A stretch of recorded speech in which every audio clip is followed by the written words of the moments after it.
Merry Christmas, everyone. I hope your holiday is going great, you're with the people you care about, and of course, you got some amazing gifts. As for yours truly, well, you know me. You know I like Grant Morrison, and of course, you know by this point, at least I hope so, that one of my favorite takes on Santa Claus is Klaus. So, let's continue with Klaus, the life and times of Santa Claus. Warning, spoilers. Now, much like the last volume, this book actually has two stories. Well, okay, more like 2.5, but I'll get into that in a moment. But our first story is The Crying Snowman, and oh my god, it's a crazy story here. And I know I say that a lot with Grant Morrison, but trust me, I think this takes the cake, at least when it comes to this series, because our story opens pretty simple of a sad snowman who's actually about to melt, but before he melts, he's encountered by Klaus, who thanks him. What for? Well, for helping him deal with Ragnarok. No, seriously. Klaus, along with several other icons of the holiday season, like the Yule Goat from Scandinavian folklore and Father Frost from Russian folklore, though looking very different from how he's usually depicted, having to fight the forces of Ragnarok. Oh, I know how to do that. First, you gotta equip Mimir with the Bifrost. That's not what I mean, dude. This version of Ragnarok is this gigantic comet filled with all forms of monstrosities that are coming down to bring some serious hell. And the first place it's going is a clockwork planet. I know I say this a lot, but damn, I love comics. And Klaus has to find someone to help him. And that someone ends up being the aforementioned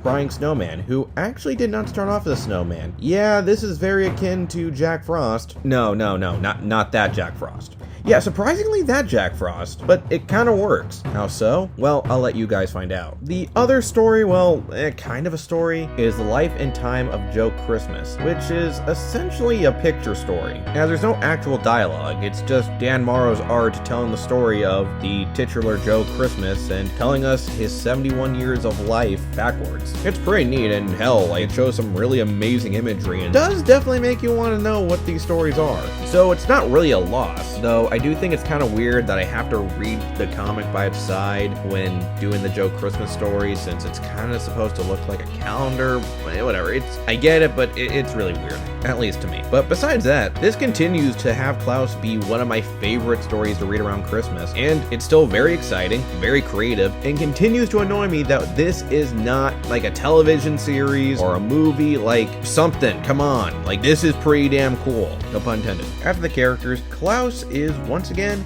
a really awesome character. He's still a badass. While in the first volume he was this cool combination of Conan and Robin Hood, in volume 2 he was kind of like Superman and Batman rolled into one, and here he's kind of like if Flash Gordon was fused with the Doctor from Doctor Who. We definitely see him more as a calculating character in here, as he shows off his mastery of magic and science, while still kicking all kinds of ass. In fact, the Joe Christmas story really felt like something I could see in Doctor Who. But yeah, once again, Grant Morrison keeps making this character awesome in unique ways, while still keeping the core essence of the character. Next up, we have the Snowman, who is definitely a tragic character. Without going into full detail, the Snowman is definitely someone who really doesn't know what he deserves. He knows that he was once a man, but as he tries to get his memories back, he starts to think that maybe he doesn't want them back, and maybe he should just melt away. In fact, throughout the story, he's starting to question whether or not what he's experiencing is real, or if he's just dying and this is what his brain's imagining. You see that he is a character who regrets the things that he's done in his life and wants to be better. I mean, you're definitely rooting for him. And then there's Joe Christmas, who, well, even though there is no dialogue, you do get the sense that he definitely could have been a doctor's companion. From what we can tell from the images, he seems like a pretty good guy who really values the things that Klaus has taught him in the past. I do wonder if they'll explore this character a little bit further down the road, but for now, this is a pretty solid introduction. After the other characters like the Yule Goat and Father Frost, they're okay characters. They have really cool designs, and their personalities are strong enough that they do leave an impression, but they don't really have enough time as characters to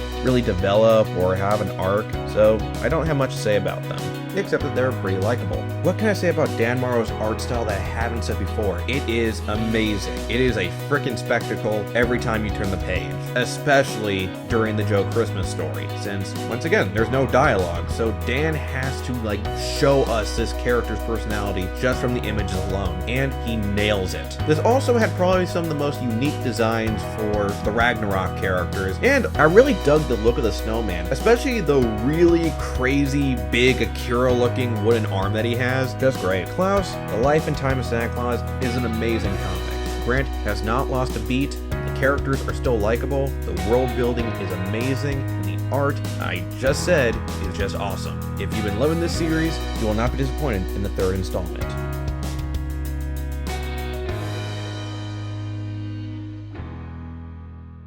Thanks for watching. Like, share, subscribe, and remember... Hey, Bizarro, hurry up. We gotta get to Krampus' Christmas party. Yeah, I know. Let me just change for a second.